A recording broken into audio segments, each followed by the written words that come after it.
So whether it's through grants or through foundations or reaching out to alumni, there is always a way to figure out how to meet the needs that our kids have, despite budgetary restrictions that we all may experience as school communities. And I say that with an understanding that I've worked in many different places. This isn't the only place that I've worked. So I feel like we need to be innovative in how we think about school finances as we look towards the future, and can't continue the same model that we have right now. Education isn't the same. The way we finance education shouldn't be the same either. You're listening to the smartsocial.com podcast. I'm your host, Josh Ochs. This is our District Talk segment where we interview district leaders to learn how they're keeping students safe on social media so those students can someday shine online. Now, let's get back to the interview. Hi, everyone. I am Sharon Desmoulin-Kherat, Superintendent of Peoria Public Schools. We have about 13,000 students in 27 school buildings, and we're an urban district. I'm Christine Ackerman. I'm the superintendent of Chappaqua Central School District in Westchester, New York, about 40 miles outside of New York City. We have about 3,500 students and 6 buildings across our K through 12 district. Hello, everyone. I'm Jamie Piraino, superintendent of the Franklin Regional School District, right outside of Pittsburgh, Pennsylvania. We have about 3,600 students in 4 schools. How have you been successful in increasing parent engagement to help keep students safe on social media? It's very, very important, and we are continuing to figure out innovative ways to work with our parents and engage with families around this important topic. But one specific thing that we have been doing since I have been superintendent, starting in 2015, is an activity or a program called Parent University, which is implemented throughout our district multiple times a year.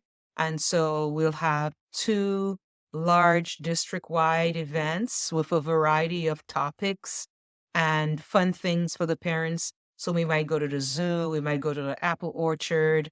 We're thinking of maybe taking them to a baseball game. But in the meantime, they have to also undergo a couple of classes. And we attract a lot of parents through Parent University. So that's definitely one way. And then, of course, schools have interactions with families as well, whether it's through PTO, small groups, and those sorts of things. But I would say Parent University is a huge one because, again, it's done district-wide, and each individual school conducts its own Parent University events as well. So we are able to catch them through several ways. So at the middle level in particular, we've had many opportunities for parents and for students to hear from experts and from the leadership team around trends and social media use, and then some different ways that parents can keep kids safe, both through their own supervision and through different applications that they can think about employing in their own homes.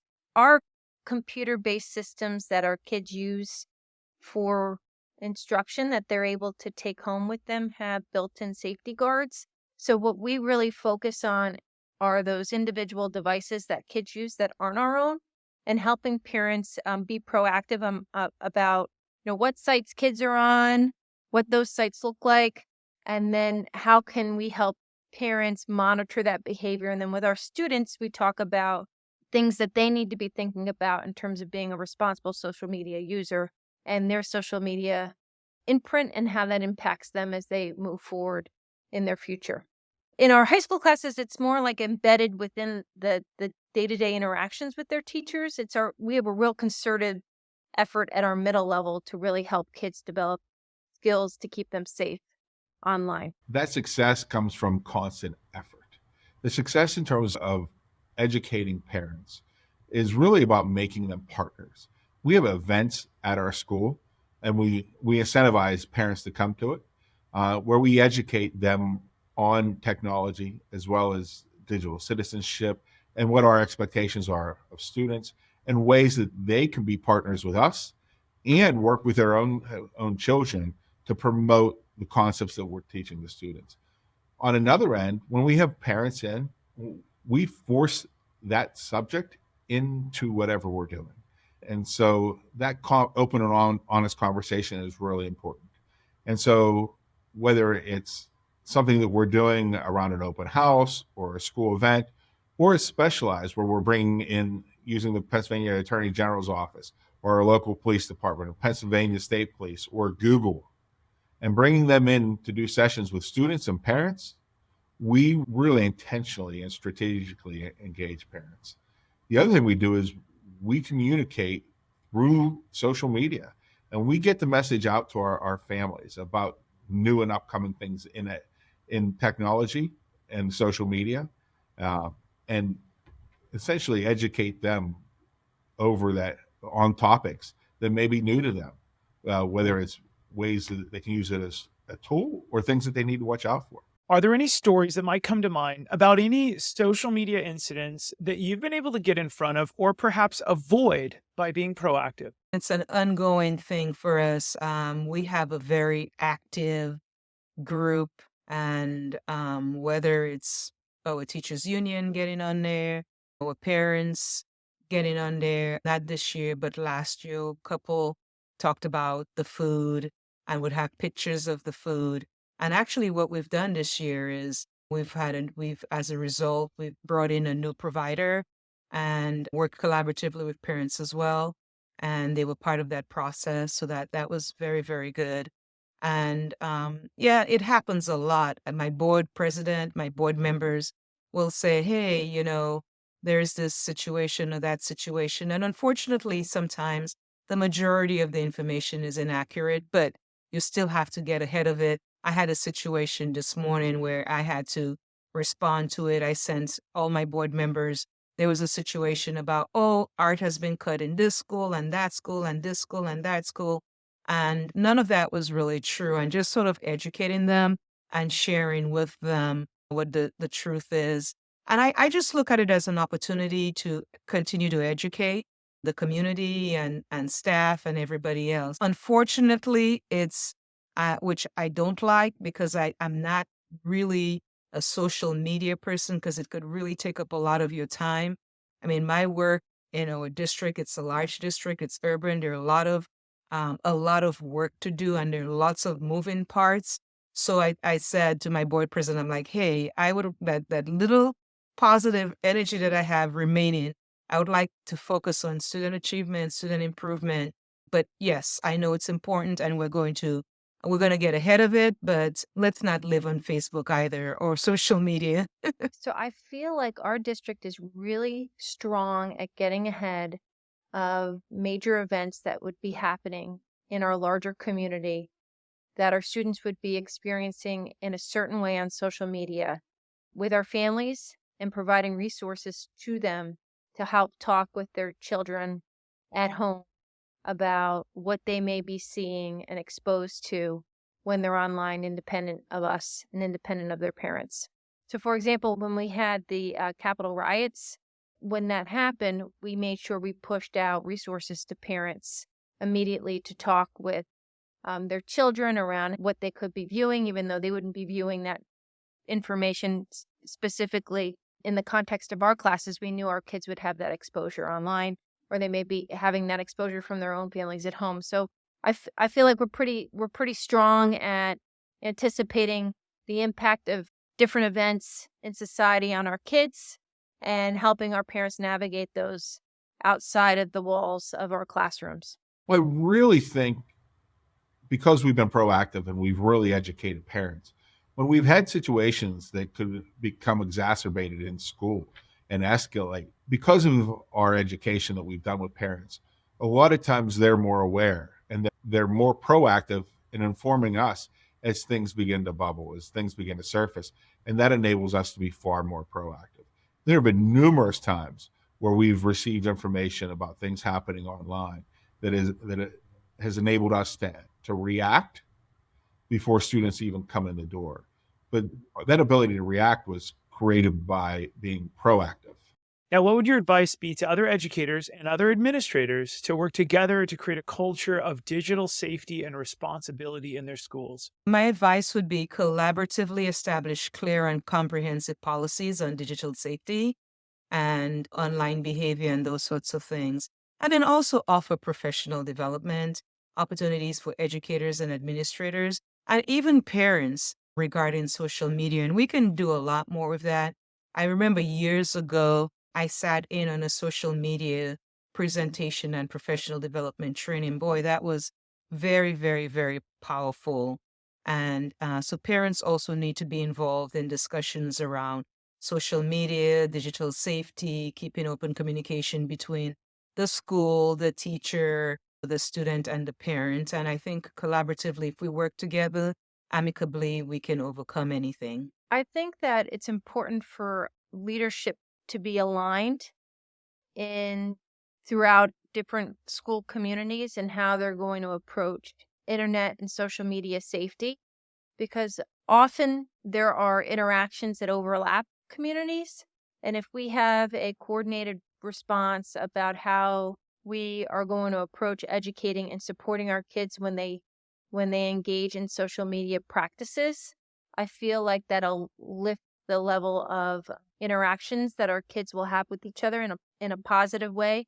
Um, and they'll begin to learn the skills around communicating with people, not only within their community, but outside of their community as well. So, like, if the school next door aligns with us in how we are supporting kids, if there's a misstep in social media, when they interact in a way that's not positive together and the response is similar, the message, I think, is stronger. Reality is collaboration is key. None of us are on an island with this. And there are a lot of people who are willing to partner with us to make sure that our students are safe emotionally and physically. And so, whether that communication and collaboration is with our parents or with our students or with people in our local community and beyond, it's that ability to work together and come up with solutions to issues that may arise, as well as strategies for being proactive to better educate people so that we use technology for the tool it's intended to be, as opposed to ways that it can be harmful. I love it. What are your 1 to 2 biggest social media concerns for the future? Cyberbullying for sure, and then the online harassment. If there's social media challenges and conflicts, it's usually around bullying, taunting, harassing outside of school, and then, it comes into the school building and we have to deal with it. And then, of course, as a result of that, the mental health and well-being, it takes a toll, and that's not good.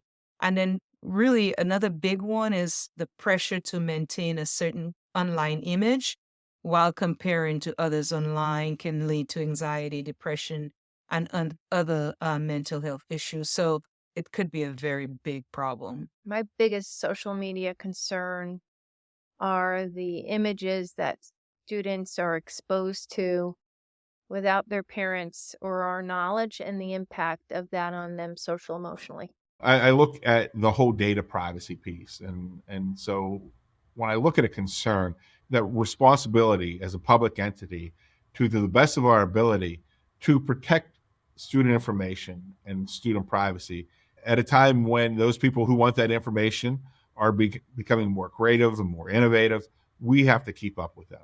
The other concern really is the negative impact that social media can have on our students. And if we're not vigilant in that education piece, teaching about digital literacy, the cyberbullying that could come about, as well as other negative means that could be pretty impactful in the lives of students.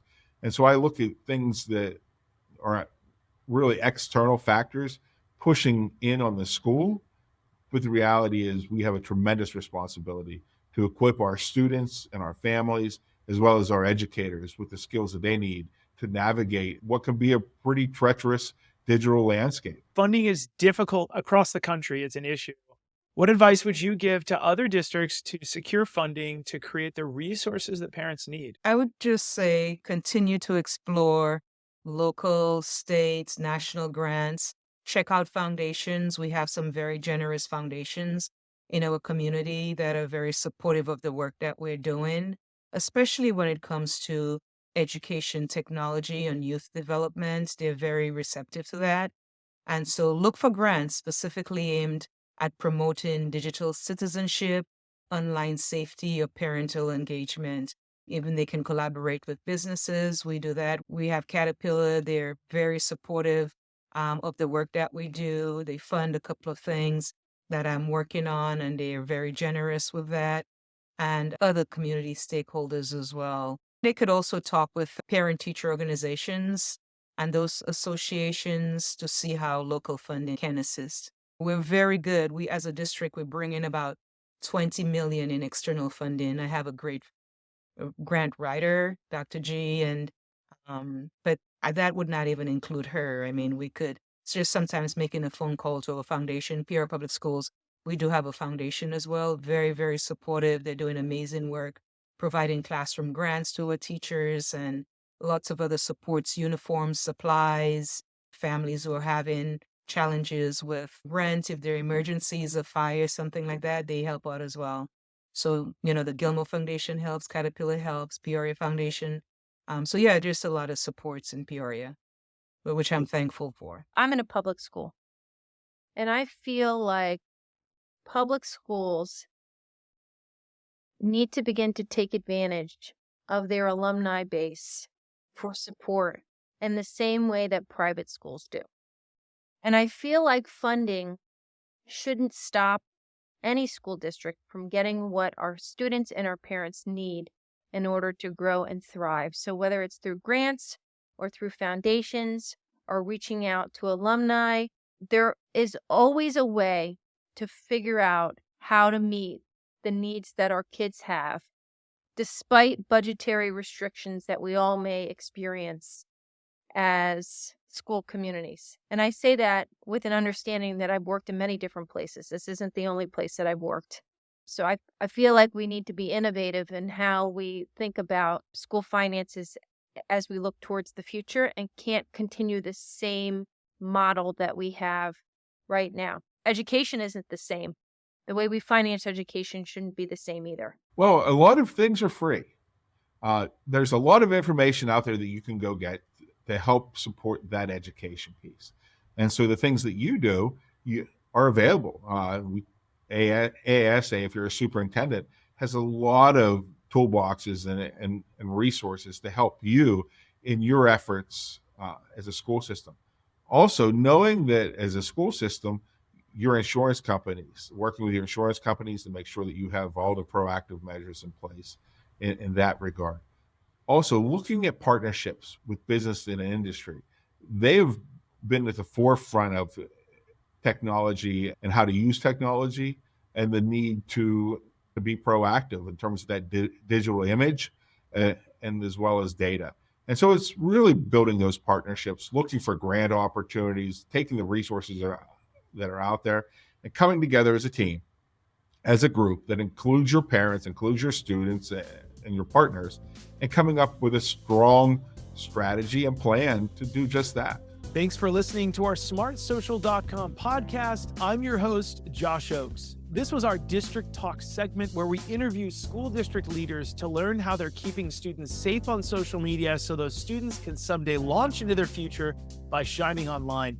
This episode was brought to you by our smartsocial.com VIP program. It's called the Very Informed Parent Program, which helps you engage your students with teen-led video lessons. Stay one step ahead with our premium parent newsletter and discover hidden features on trending apps on teens' phones and our 54 plus live parent and student-friendly events every single year. You can click on the link below to chat with one of our team members if you want a free pass to our VIP program to support your community with our smartsocial.com resources. And if you're a district leader who has a success story, we would love to feature you on a future episode. You can click the links below to reach out. Thanks so much for listening, and we look forward to seeing you on the next episode. Have a great day.